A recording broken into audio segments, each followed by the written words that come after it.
Hello दोस्तों, आप सभी का स्वागत है इंडिया लाइव अपडेट में। आज हम जानेंगे उन महत्वपूर्ण प्रश्नों को जो एसएससी, सीएचएसएल तथा अनेकों प्रकार के परीक्षाओं से संबंधित हैं, जो पहले भी पूछे जा चुके हैं और आगे भी पूछे जा सकते हैं। इसलिए ध्यान से पढ़ें और ध्यान से देखें। Best of luck. आपका पहला प्रश्न है, शिग्मोत्सव मूल रूप से जनसाधारण का त्यौहार है जिसे फागुन मार्च के महीने में पूर्णिमा के दिन मनाया जाता है। यह त्यौहार किस राज्य में मनाया जाता है? आपके ऑप्शंस हैं ए गोवा, बी सिक्किम, सी हरियाणा, डी मेघालय। तो आपका सही ऑप्शन हो जाएगा दोस्तों गोवा। ए इज ए करेक्ट आंसर। ठीक है दोस्तों, दूसरे नंबर पे है, निम्न में से कौन सी नदी हिमाचल प्रदेश के कुल्लू पहाड़ियों के बीच रोहतांग दर्रे के पश्चिम में निकलती है और राज्य की चंबा घाटी से होकर बहती है? आपके ऑप्शंस हैं ए सतलुज, बी चिनाब, सी ब्यास, डी रावी। आपका ऑप्शन है डी जो है Ravi is a correct answer. ठीक है दोस्तों, तीसरे नंबर पे है, दिसंबर 2020 तक की स्थिति के अनुसार निम्न में से किस खेल को एशियन बीच गेम्स प्रोग्राम 2021 में शामिल किया गया था? आपके ऑप्शंस हैं A basketball, B athletics, C poster drawing, D aquatics. आपके सही ऑप्शंस हो जाएंगे B athletics is a correct answer.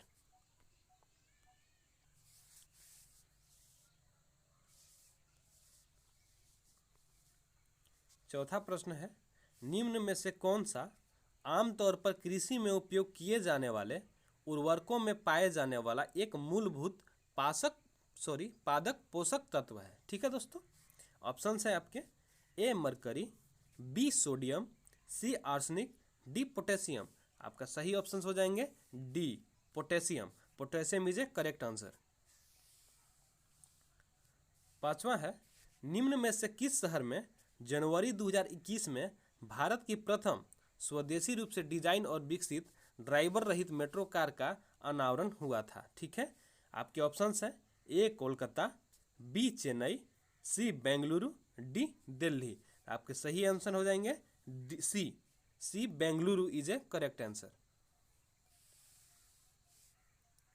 अगला है, निम्न में से किसका उपयोग भारतीय रिजर्व बैंक की मौद्रिक नीति को लागू करने के प्राथमिक साधन के रूप में भी किया जाता है? पहला है ए रेपो दर, बी मुंबई अंतर बैंक प्रस्तावित दर, सी वचन पत्र, डी मांग मुद्रा।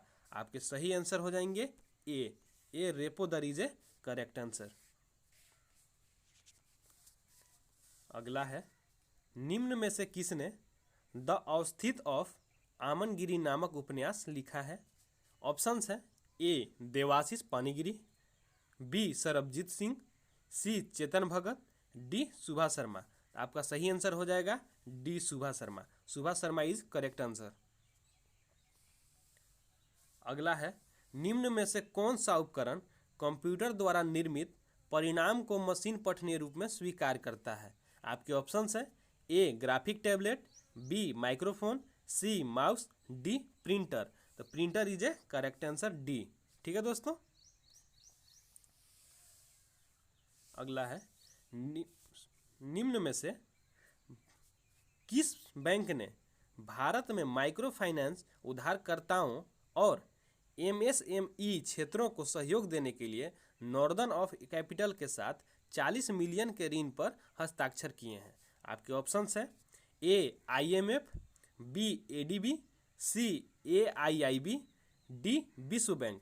आपका सही ऑप्शन हो जाएगा एडीबी बैंक। ठीक है दोस्तों, B is a correct answer. अगला है, निम्न में से कौन सा कारक कृषि भूमि की उर्वरता हानि के लिए उत्तरदायी नहीं है? ए जलभराव, बी मृदा लवणता, सी मृदा क्षारीकरण, डी कुछ मृदा धनायन विनिमय क्षमता। इसका आपका सही ऑप्शन हो जाएंगे डी कुछ मृदा धनायन विनिमय क्षमता इज ए करेक्ट आंसर दोस्तों।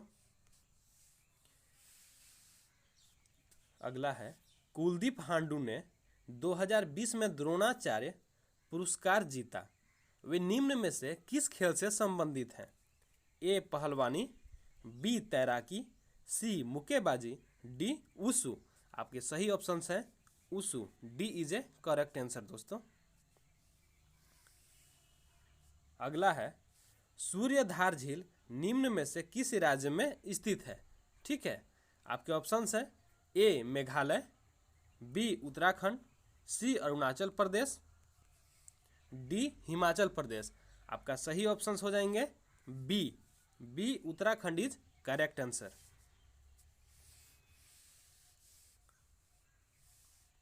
निम्न में से किस लड़ाई में मौलवी अब्दुल्ला शाह ने हेनरी लॉरेंस के नेतृत्व वाली सेना को परास्त किया था।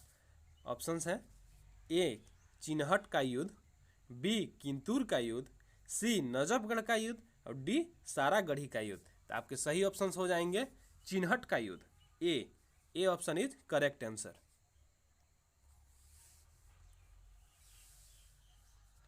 आपका अगला प्रश्न है निम्न में से किस वर्ष में कॉर्नवालिस कोड लागू किया गया था। आपके ऑप्शंस हैं ए 1.1793, बी 1857, सी 1723, डी 1805। बोले तो 1793, बी 1857, सी 1723, डी 1805। आपके सही ऑप्शन हो जाएंगे 1793। 1793 इज करेक्ट आंसर दोस्तों, ए।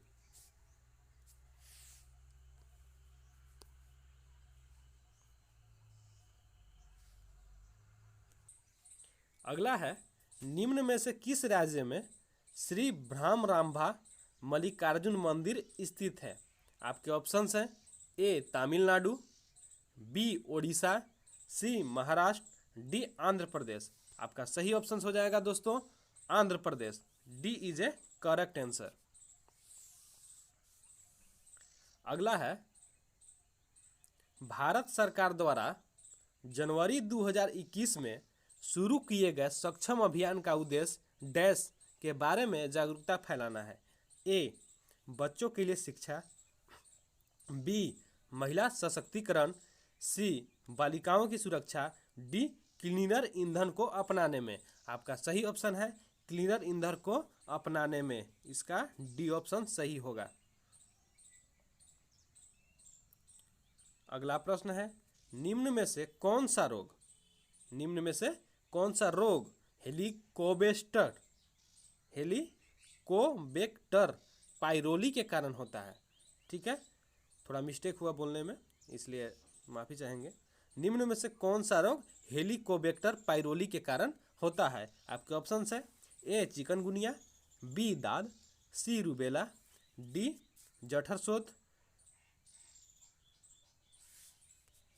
आपका अगला प्रश्न है निम्न में से कौन सा रोग हेलिकोबैक्टर पाइरोली के कारण होता है। ए चिकनगुनिया, बी दाद, सी रूबेला, डी जठरशोथ। ठीक है, आपका सही ऑप्शन हो जाएगा डी जठरशोथ इज ए करेक्ट आंसर। अगला है निम्न में से किन्हें अर्थशास्त्र विज्ञान में नोबेल पुरस्कार 2020 प्रदान किया गया था। ए पॉल आर मिलग्रोम और Robert B Wilson, B Robert W Fogel और Douglas C North, C option है विलियम विक्रे और जेम्स ए मिर्लिस, और डी ऑप्शन है जेम्स जे हैकमैन और डेनियल एक मैकफेंडेन। तो आपका सही ऑप्शन हो जाएगा A is correct answer, Paul R Milgrom और रॉबर्ट बी विल्सन। ठीक है, अगला है असम राज्य से राज्यसभा की कितने सीटें आती है। असम राज्य से राज्यसभा की कितने सीटें आती है, तो इसका सही ऑप्शन हो जाएगा 7, D is a correct answer, 7 सीटें आती है। अगला है निम्न में से किस फुटबॉल खिलाड़ी को सर्वश्रेष्ठ फीफा पुरुष खिलाड़ी पुरस्कार 2020 से सम्मानित किया गया था। पहला है ऑप्शन रहीम स्टर्लिंग, बी है क्रिस्टियानो रोनाल्डो, बहुत ही फेमस है क्रिस्टियानो रोनाल्डो, सी ऑप्शन है रॉबर्ट लेवेंडोस्की, और डी है लियोनेल मेसी। तो आपका सही ऑप्शन हो जाएगा C Robert Lewandowski is correct answer. अगला है संविधान की निम्न में से किस अनुसूची के अनुसार राज्यसभा में राज्यों और केंद्र शासित प्रदेशों को सीटों का आवंटन प्रधान है। ठीक है, आपका ऑप्शंस है ए दूसरी, बी छठी, सी चौथी और डी सातवीं। तो आपका सही ऑप्शन हो जाएगा सी चौथी। ठीक है, अगला है बुक्सा राष्ट्रीय उद्यान निम्न में से किस राज्य में स्थित है? बुक्सा राष्ट्रीय उद्यान, ठीक है, उद्यान निम्न में से किस राज्य में स्थित है? आपके ऑप्शंस हैं ए पश्चिम बंगाल, बी कर्नाटक, सी पंजाब, डी हरियाणा। तो आपका सही आंसर हो जाएगा ए पश्चिम बंगाल। पश्चिम बंगाल इज करेक्ट आंसर।